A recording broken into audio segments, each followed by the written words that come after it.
Welcome to the AIM Insight e-training series presented by AIM Sports, providing support and training of your AIM Sports products when and where you want it. This module is discussing the generating a track map function in Race Studio 2. Track maps are a valuable tool that allow you to view your actual track position directly linked to the cursor position in your data graphs. Race Studio 2 allows the generation of high-quality, accurate track maps directly from your recorded data. Race Studio 2 also allows the full management of track maps, including modifying, loading, or deleting existing maps, in addition to creating new track maps. There are functions in Race Studio 2 that require a track map. Some are split times, track report, lap replay, and time compare. To generate track maps, you must have valid speed and lateral acceleration data or a GPS sensor. As you can see here, we are displaying GPS speed and lateral acceleration traces. A quick check to determine what speed information Race Studio 2 is using for the track map generation is to check the reference speed setting. To do this, select the Modify menu item. Then select the reference speed menu item. This will open the reference speed configuration window. In this window, you will see all of the valid speed channels. In this example, the GPS speed is the speed channel that is currently set. This is the speed channel that we want, so we will just click on the Cancel button.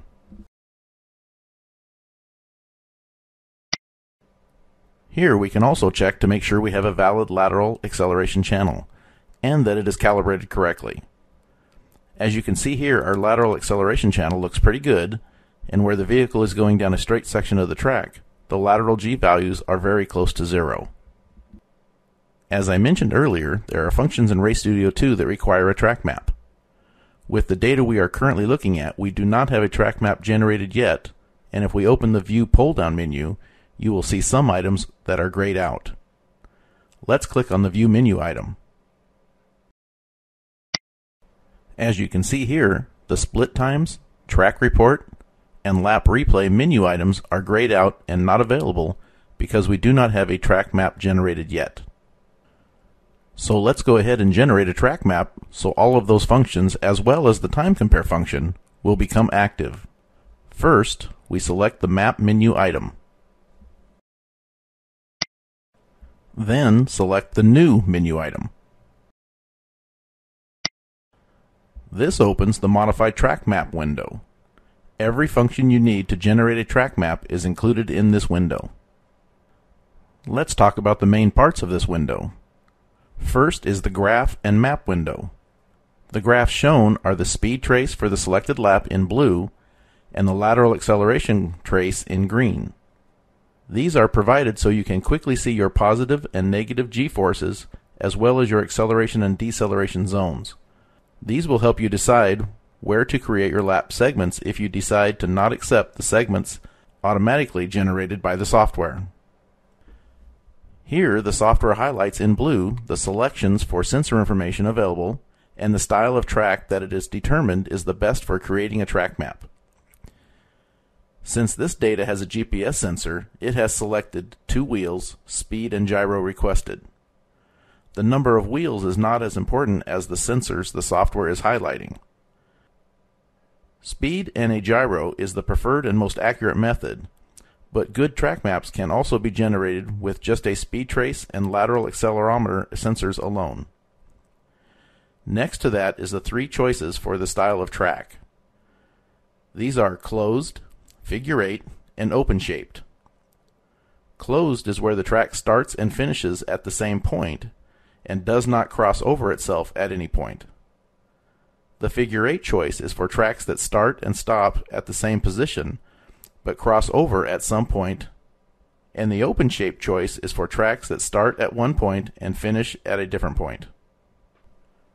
In this area, all of the enabled laps are shown, and the software automatically selected your best lap to generate this track map. You can select any of these enabled laps to generate a map, but typically your best lap is a good choice. Here you have 3 slider bars.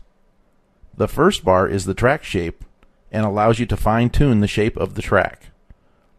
The second bar is the channel's threshold bar and this adjusts the threshold that the software uses for generating corner radius and straightaway length.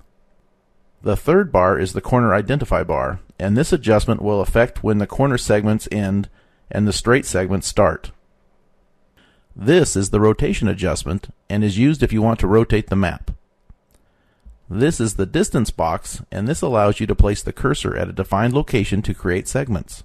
An example of this would be that if you want to place a segment exactly 500 feet past the starting line, just input 500 into this box and press the Move To button. The cursor will jump directly to that location. Then regardless if you place the cursor with the distance function or just by clicking on the map, you use the Modify Parts section to divide, remove, or remove all segments. The final choice in this area is this button. This button allows you to change the map segments from two different colors, red and blue, for corner segments, and straight segments that are green. This is a toggle, and you just need to click on the track segment you want to identify, and then click on this button until you have selected the segment type and color you want.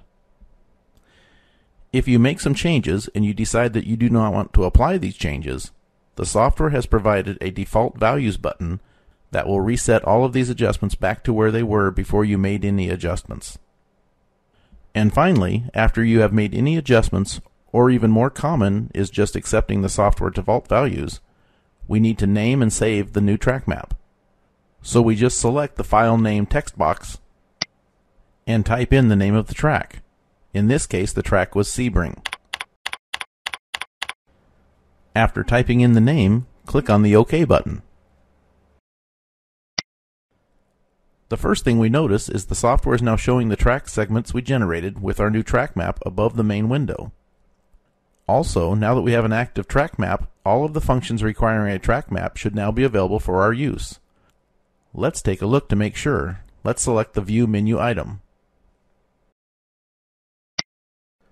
As you can see here, the split times, track report, and lap replay functions are no longer grayed out and are now available because we now have a track map generated.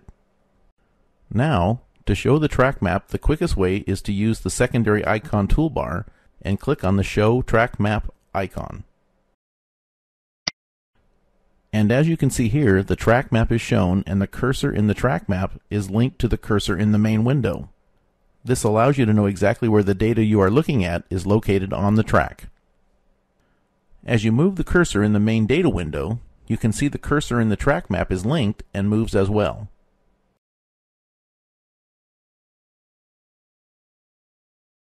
In closing, track maps are a valuable tool that allow you to view your actual track position directly linked to the cursor position in your data graphs. Creating and using high-quality, accurate track maps in RayStudio 2 is very easy and can be done in just a few short moments and provides large benefits. For more AIM Insight e-training content and information about upcoming on-site training seminars, visit www.aimsports.com/support, your source for support and training of AIM Sports products when and where you want it.